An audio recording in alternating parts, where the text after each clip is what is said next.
John Brent was engaged in the unromantic occupation of mixing mortar with a hoe on the plains of Dakota. As Brent worked at the mud, his partner George Wentworth was in the bush nearby cutting sticks with which, in conjunction with the mud, they intended to build the chimney of the cabin they had just completed. The bending over was very tiring, and John straightened himself up with a sigh to rest for a moment. An astonishing sight met his eyes. So astonishing was it that he rubbed the moisture from them and looked again. A skeleton sat on the stump looking at him, if the eyeless sockets can be said to look, and on the fallen log beside the stump sat a second skeleton, with its skull resting in its bony hands, an attitude that reminded him oddly of his friend Wentworth. "Hello," cried Brent, when he had somewhat recovered from his surprise. "Who are you?" "I am your own skeleton, John," answered the apparition. "Don't you know me?" "Can't say that I've ever had the pleasure of seeing you before," replied John. Then, feeling the bone of his arm, he continued, "And now that I do see you, I don't believe in you. My skeleton is in its place all right enough." "Well, perhaps I am hardly justified in saying that I am your actual skeleton, but you know queer things happen on the plains. Perhaps you have seen a mirage since you came out?" "Yes, well, I am what you may call a mirage if you're a real skeleton. Understand?" "Yes, I think I do. But this is so unusual, don't you know, that I hardly. Say, would you have any objection to my calling my friend Wentworth?" "I haven't. Perhaps his own skeleton here would like to have a talk with him." Then, turning to the other spectre, the first said, "Say, George, how is that? Do you want to see your—" The other skeleton, without looking up, merely shook his skull in a solemn way, and then the first turned to John and said, "No, he doesn't seem to care about having your friend here. He's a very reticent fellow, George is, and don't like a crowd." "Yes, I know he is. I mean his skeleton. I could hardly get him to come at all." "Well, is there anything particular that you wanted to say to me? I presume you did not take all this trouble for nothing." "No, I wanted to know if you realized that you were mixing with that mortar. I know there are a good many things that ought to be in it that are not in it. We can't get any lime out here, you know." "Do you know what you are mixing in place of lime?" "Yes, sand and water, and all the clay I can get, which isn't much. I don't know of anything else." "Well, there is something else, and a very important ingredient, too. You are mixing your own life with that mud." "How can it be?" cried the young man.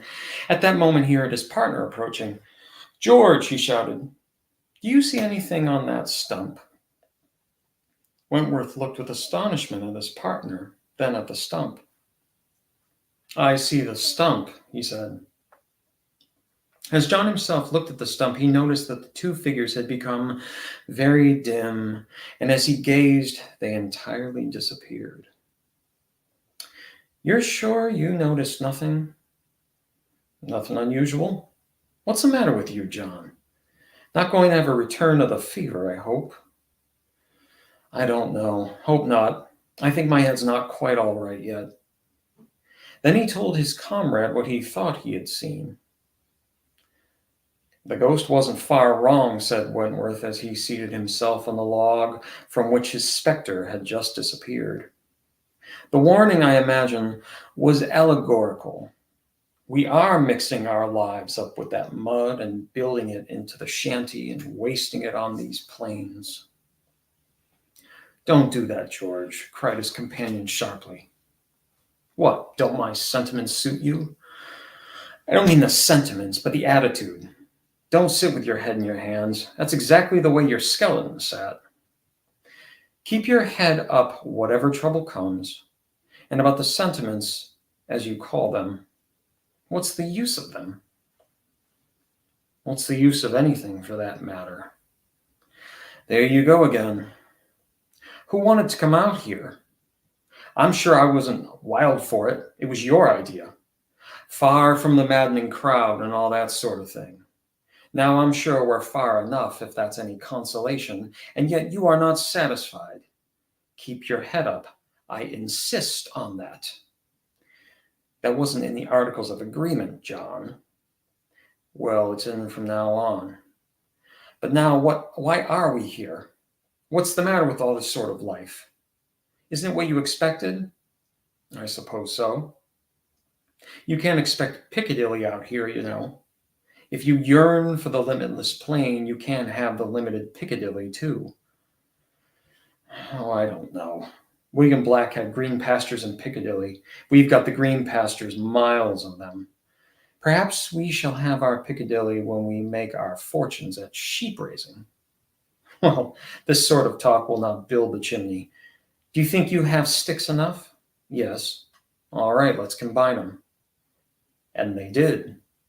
The sticks were laid in the form of a hollow square and plastered inside and out with the mud. 2. The blizzard. When John Brent came breathlessly into the shanty, a fierce blast of bitter cold swept into the room with him. It pushed vigorously at the door as he struggled to close it, and then rattled its frail framework against the stout bar that John put up to keep it shut. Brent threw his overcoat and wraps in a corner, came to the huge fire that was roaring in the open chimney. Good gracious, he cried. What a Christmas Eve this is! 15 degrees below zero at sunset, and Lord knows what now. Heavens and earth, George, sit up and don't keep your head in your hands that way. Don't you know what makes me nervous? I believe you do it purposely to make me low-spirited. Wentworth looked up wearily but said nothing. I don't believe, continued John, that there will be one of our sheep alive in the morning. Certainly not if this cold continues. I've done all I can for them, but nobody can stand it out there more than a few moments at a time. Don't trouble about the sheep, said Wentworth dejectedly. We shall be more than lucky if we come out of this alive ourselves. Indeed, I don't expect that we shall. I'll trust you for taking a lively view of things. If you have one merit more than another, George, it is a talent for cheerfulness under all circumstances. We shall never get out of this alive, John. It is getting colder all the time. I'm freezing here in spite of the big fire. It would actually be a pleasure to be burned to death. Nonsense. This sort of weather can't last long. It doesn't need to. We have a week's firewood piled up in here and more outside. We live through it all right. Next Christmas we shall be in London. You bet your life. We have bet our lives now, and we have lost. Brent did not answer him. He looked with dismay at his friend. Wentworth sat with his chin in his hands, gazing at the roaring fire, and it seemed to Brent that the light of madness was in his eyes. All that day he had made no effort to help with the necessary work of the place, and Brent had uncomplainingly done everything that was required. Suddenly Wentworth started up and seized a blazing brand from the fire. With it burning, he started for the door. What are you going to do? Cried his comrade. I'm going to see how the thermometer stands. I wouldn't open that door if I were you.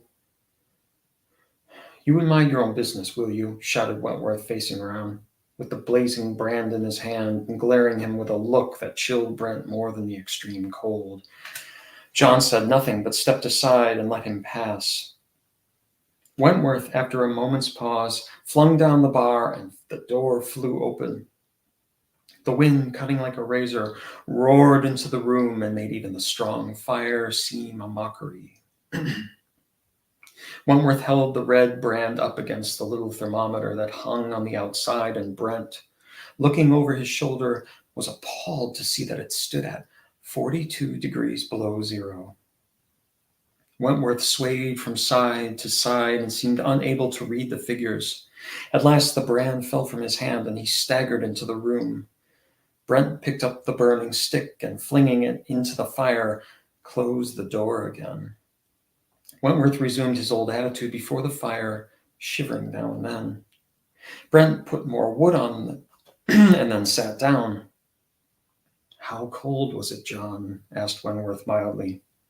He had apparently forgotten all about his rough remark. "About 40 below." "So much as that? And they told us that when it was 20 below, all wind stopped. Great heavens, how do they lie about this cursed country?" After a few minutes' silence, Wentworth suddenly sprang to his feet. "What was that, John?" he cried nervously. "Did you notice that?" "Notice what?" "Something was thrown down the chimney on the fire." "Nonsense," said Brett. "You had better go to bed." "There it is again!" As he spoke, a chunk fell into the center of the fire, then another and another. Brent's ruddy face paled as he realized what it was. The useless mud with which the chimney was built was crumbling with the heat and falling away, leaving the dry sticks bare to the flames. Before he could think of what was best to do, an ominous, sullen roar came down the chimney.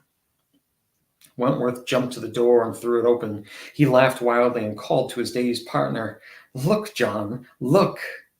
The landscape outside was lit up with the red glare of the burning shanty. The sight roused John from his stupor. "Come, George," he cried. "Let's get out what we can. You take the clothing and I'll carry out some provisions. This shanty won't last 10 minutes. "Of course it won't. You leave if you want to. This is my spot."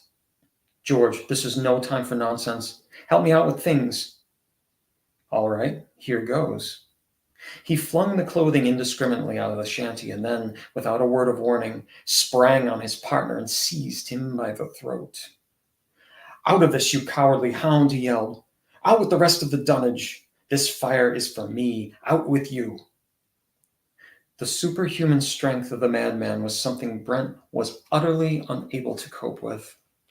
He was flung in a heap on the pile of clothing, and before he could rise to his feet, Wentworth was inside again and had the door barred.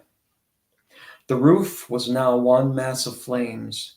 Brent seized a piece of wood and tried to batter in the door, but he could make no headway, and although the fire burned his face, the terrible blizzard benumbed his arms and made his efforts useless.